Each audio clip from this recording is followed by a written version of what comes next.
있는 대로 우리 오른손 높이 들고 믿음의 고백 함께 선포하겠습니다.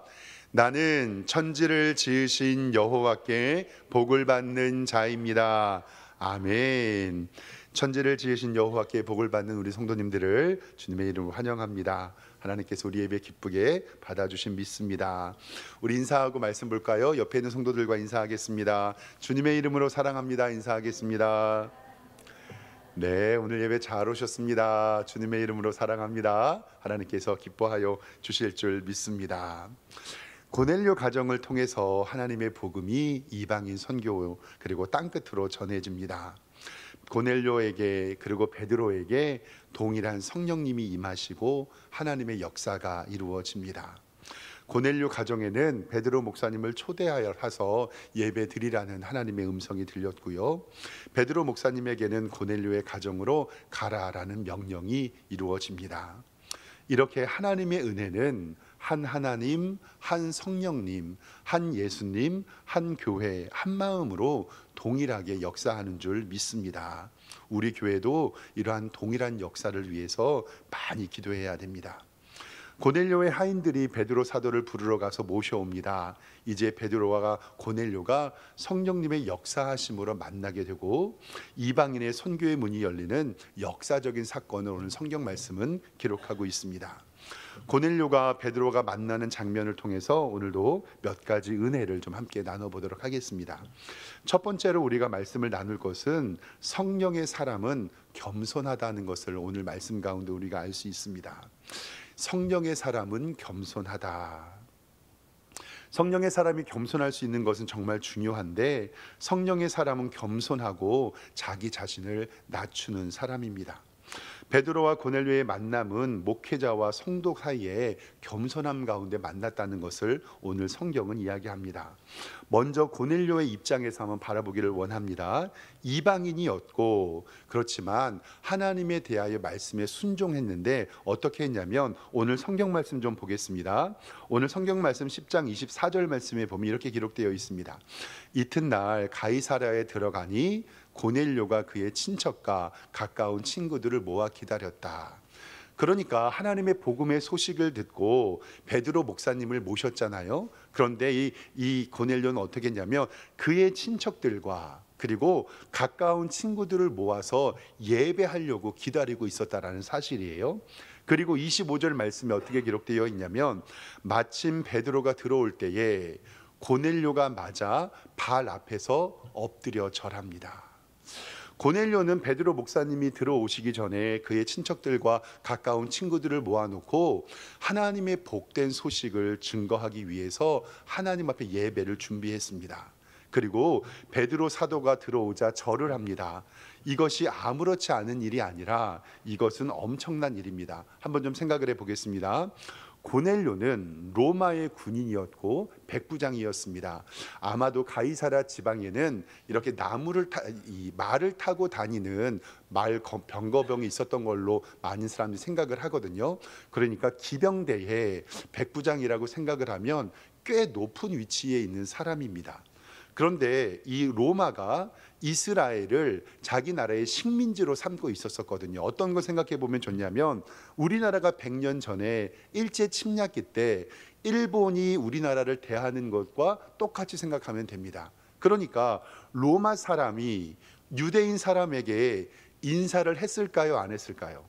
안 합니다. 왜냐하면 자기의 식민지 사람이고 자기들의 부리는 사람들이거든요. 그러니까 이 고넬료는 베드로 목사님을 만나도 인사 안 해도 돼요. 그리고 자기들의 식민지니까 무엇과 똑같냐면 100년 전에 일제강점기 때 일본 순사, 일본 군인 그 정도의 높은 계급에 있는 사람이 한국에 왔어요.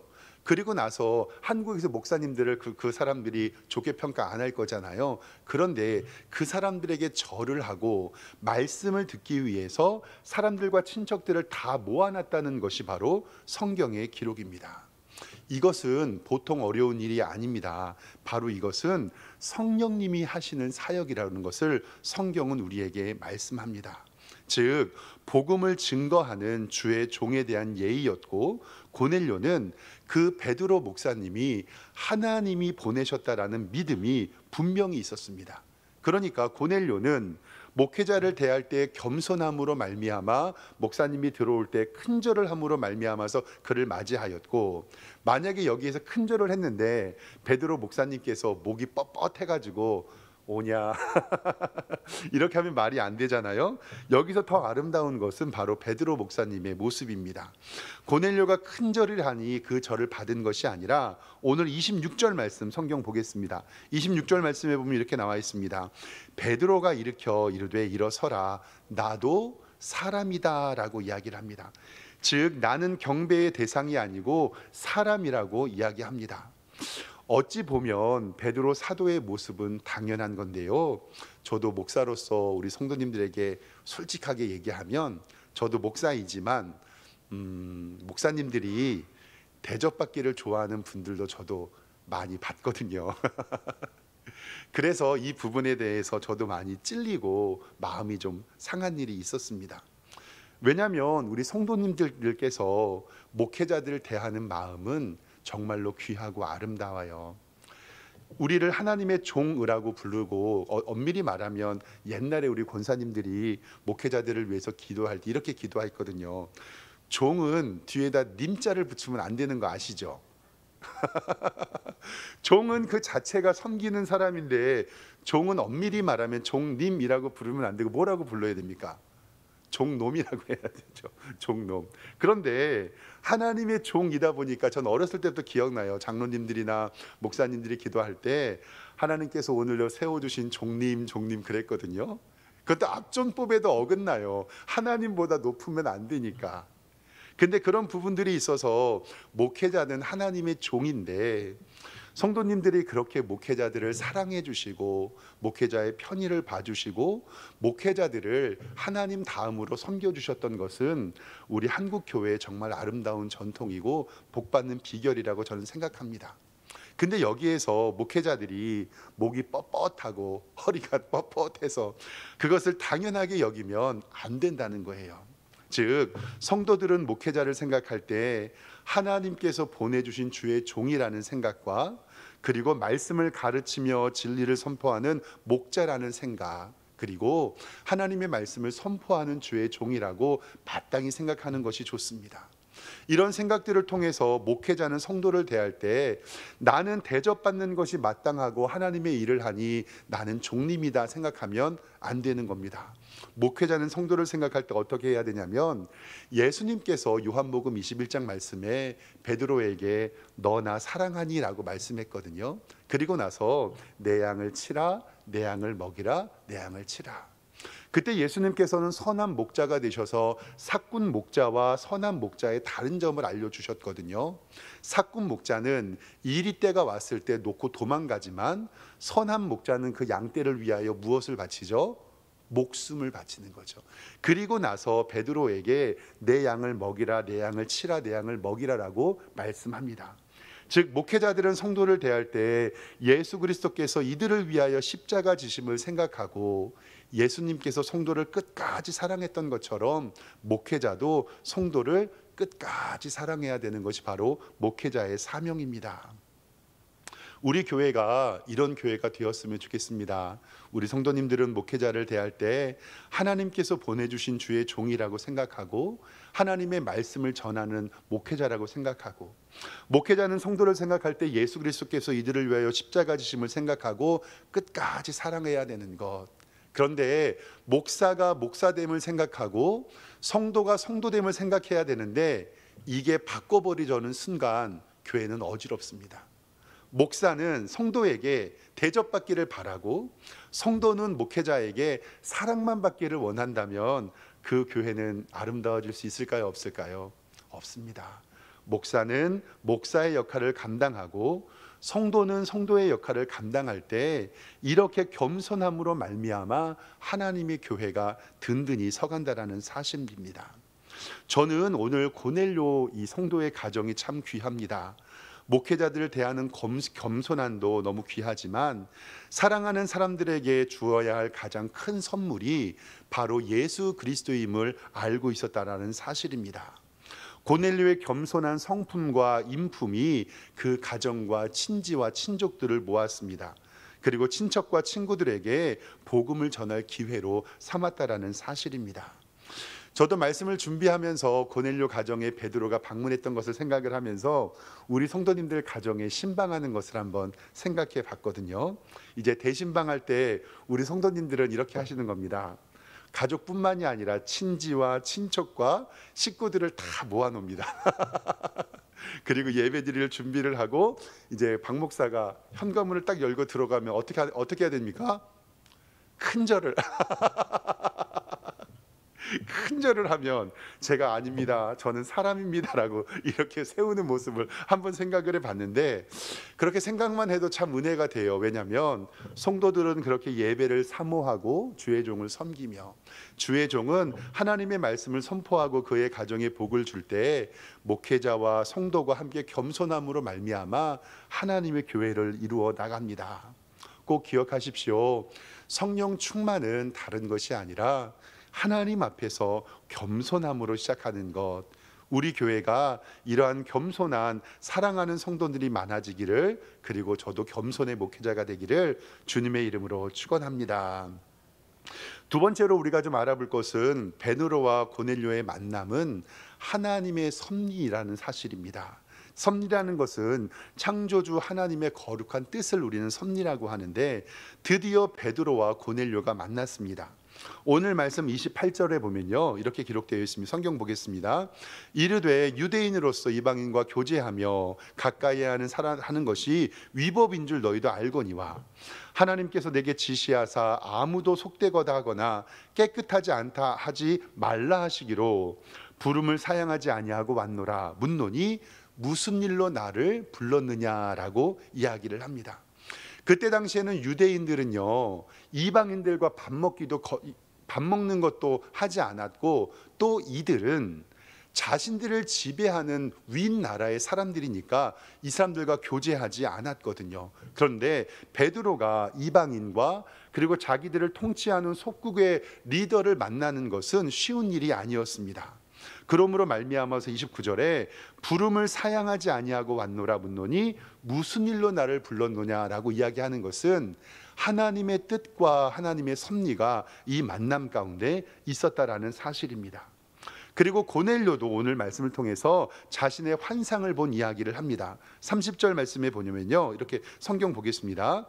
고넬료가 이르되 내가 나흘 전 이맘때에 내 집에 굿이 기도를 하는데 갑자기 한 사람이 빛난 옷을 입고 내 앞에 서서 말하되 고넬료야, 하나님이 내 기도를 들으시고 내 구제를 기억하였으니 사람을 욥바로 보내 베드로라는 시몬을 청하라. 즉 한 하나님과 한 성령님이 역사하셔서 베드로와 고넬료를 만나게 하여 주셨던 것을 우리는 믿습니다. 이것은 절대로 우연이 아닙니다. 하나님의 섭리와 하나님의 작정 가운데 이루어진 일이고, 하나님께서는 지금 환상과 천사를 통해서 말씀하시는 것을 통하여 하나님의 뜻을 이루고 있다라는 사실입니다. 저도 말씀 준비하면서 하나님께서 좀 음성 들려주셨으면 좋겠어요. 제게도 음성 들려주시고 우리 성도님들에게도 음성 들려주시고, 그래서 제게 들려주시는 음성 우리 성도님들도 그대로 들려주시면 하나님의 은혜가 충만할 것 같은데, 그런데 하나님의 교회가 세워지고 하나님께서는 이렇게 직접 말씀하시는 것보다 무엇을 통해서 말씀하시죠? 말씀을 통해서 하나님의 말씀을 통해서, 우리에게 설교를 통해서, 새벽 예배와 수요 예배와 금요 예배를 통해서 하나님께서 말씀하시는 그 능력이 한 마음과 한 뜻으로 이루어지기를 원합니다. 즉 고넬료는 하나님의 음성에 바로 순종했고, 베드로도 마찬가지로 하나님의 말씀에 순종함으로 말미암아 하나님의 섭리가 그 가운데 이루어짐을 우리는 믿습니다. 사랑하는 성도 여러분, 올 2023년도도 이제 두 주밖에 남지 않았는데요, 올해도 가만히 이렇게 뒤돌아보면 하나님의 은혜가 아니면 이렇게 살아갈 수 없었고, 하나님의 복이 아니면 우리가 살아갈 수 없음을 고백합니다. 이 같은 은혜와 역사가 우리 성도님들의 가정과 교회와 특별히 우리의 사업체 위에 넘치기를 주님의 이름으로 축원합니다. 그리고 오늘 마지막 살펴볼 세 번째로는요, 우리는 코람데오의 신앙을 가져야 합니다. 화면 잠깐 보시면 코람데오라는 말 많이 들어보셨을 텐데요, 코람 데오 저렇게 쓰거든요. 이것이 라틴어예요. 코람 데오.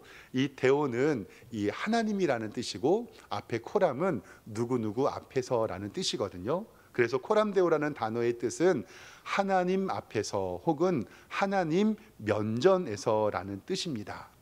종교 개혁자들이 표어로 생각했고 매 순간 우리는 하나님 앞에 있다라는 생각으로 신앙생활을 해야 됩니다. 오늘 말씀 33절 말씀을 함께 좀 보도록 하겠습니다. 33절에 보면 이렇게 기록하고 있습니다. 내가 곧 당신에게 사람을 보내었는데 오셨으니 잘하였습니다. 이제 우리는 주께서 당신에게 명하신 모든 것을 듣고자 하여, 그리고 나서 뭐라고 하냐면 다 어디 앞에 있나이다? 하나님 앞에 있나이다. 베드로의 이 고넬료의 믿음이 너무 귀해요.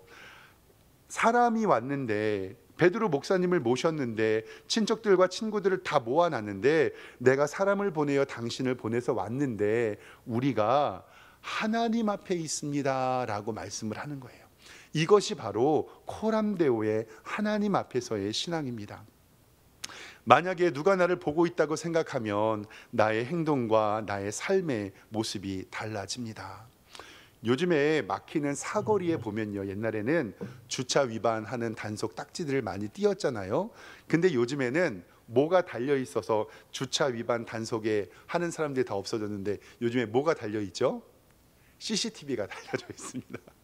그래서 CCTV가 달려있는 곳을 보면 누가 나를 쳐다보니까 불법을 행할까요? 안 할까요? 안 합니다.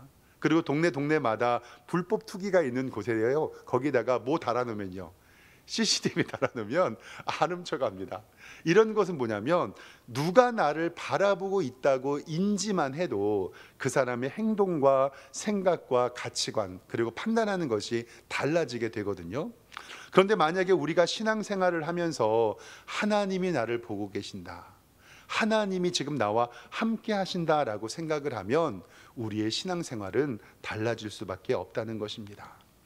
사랑하는 성도 여러분, 여러분 지금 하나님 앞에 계심을 믿으시기를 주님의 이름으로 축원합니다. 우리가 혼자 가정에 있을 때, 직장에 있을 때, 교회에 있을 때 지금 우리는 하나님의 면전 앞에서, 그리고 예수님은 늘 나와 함께 하심을 인정하시기를 소망합니다. 저 어렸을 때 눈 위에 예수님이라고 한때 이렇게 유행하던 그림이 하나 있었습니다. 화면 잠깐 보여주실까요? 이 그림 많이 보셨죠? 지금은 거의 찾아볼 수 없는데 저도 이 그림이 어디에 나왔나라고 보니까 이 전설에 의하면 2차 세계대전이 끝나고 어느 한 공군 비행사가 추락해서 갑자기 하나님의 음성이 들려가지고 사진을 찍으라고 했는데 이 사진이 찍혔다라고 되어 있어요. 근데 그때 저 어렸을 때 한참 유행했던 사진인데 진짜 저 예수님의 사진이 찍혔다고 말할 수도 없고 그리고 저 그림이 진짜 예수님이라고도 알 수도 없고, 근데 이렇게 바라보면 예수님의 얼굴 같지요. 그래서 유행했던 적이 있습니다. 요즘에는 싹 사라졌어요. 근데 제가 저 그림 때문에 이야기한 게 아니라 그때 어렸을 때 저 그림에 있는 액자의 말이에요. 저거를 누가 만들었는지는 모르겠지만 저게 바로 코람데오의 신앙이거든요. 뭐라고 써 있냐면 그리스도는 이 집의 무엇이요? 주인이시요. 식사 때마다 보이지 않는 무엇이죠? 손님이시요. 모든 대화에 말없이 듣는 이시라. 아멘. 저도 말씀을 준비하면서 되게 많이 찔렸습니다. 그리스도는 우리 집의 주인이고 우리 교회의 주인이고 우리 기업의 주인임을 믿습니다. 그리고 식사 때마다 보이지 않는 손님이라고 이야기했는데 만약에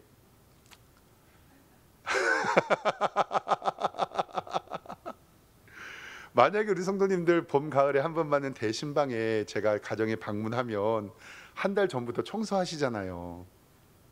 그래서 어쩔 때는 영적인 것도 아닌 것처럼 대청소를 위해도 목사가 한 번씩 가정에 방문하는 것도 괜찮다라는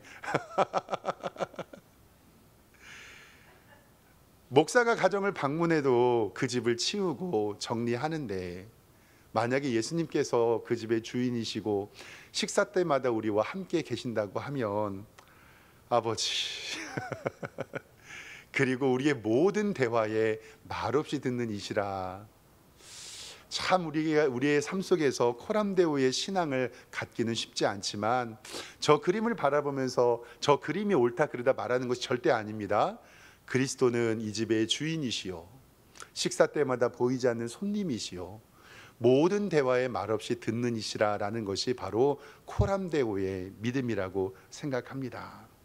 데살로니가전서 2장 13절 다음 화면에는 이렇게 이야기합니다. 이러므로 우리가 하나님께 끊임없는 감사함은 너희가 우리에게 들은 바 하나님의 말씀을 받을 때에 사람의 말로 받지 아니하고 누구의 말씀으로 받아요? 하나님의 말씀으로 받음이니 진실로 그러하도다. 이 말씀이 또한 너희를 믿는 자 가운데서 역사하느니라. 데살로니가 교회에 편지를 했는데 이 말을 사람으로 받는 이들이 있었지만, 이 말을 사람의 말로 받지 아니하고 하나님의 말씀으로 받는 너희에게 복이 있다라고 말씀을 합니다. 사랑하는 성도 여러분, 오늘 말씀을 통해서 세 가지 알아봤습니다. 첫 번째로는 우리는 겸손하여 성령님을 의지하고, 두 번째로는 하나님의 섭리를 인정함으로써 역사의 주인이 하나님임을 알아야 합니다. 그리고 마지막으로는 어떠한 일이 있더라도 우리는 코람데오 하나님 앞에서의 신앙생활을 하는 것을 꼭 기억하시면서 고넬료처럼 이러한 이방인을 위한 교회가 우리 교회 되기를 주님의 이름으로 축원합니다. 기도하겠습니다.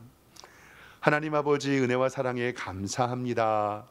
목회자는 더욱더 겸손하여 성도를 사랑하고, 우리 성도들은 더욱더 겸손하여 목회자를 주의 종으로 기억하게 하여 주시고, 우리 교회가 하나님의 섭리와 하나님의 인도하심을 인정하며 성령님으로 하나 되는 교회 되게 하여 주시옵소서. 우리 성도들이 가정이나 직장이나 교회에 있을 때 하나님 면전 앞에 서 있는 코람데오의 믿음을 갖게 하여 주시고, 그 신앙으로 말미암아 복된 우리 성도들 될 수 있도록 인도하여 주시옵소서. 감사드리고 예수 그리스도의 이름으로 기도드리옵나이다. 아멘.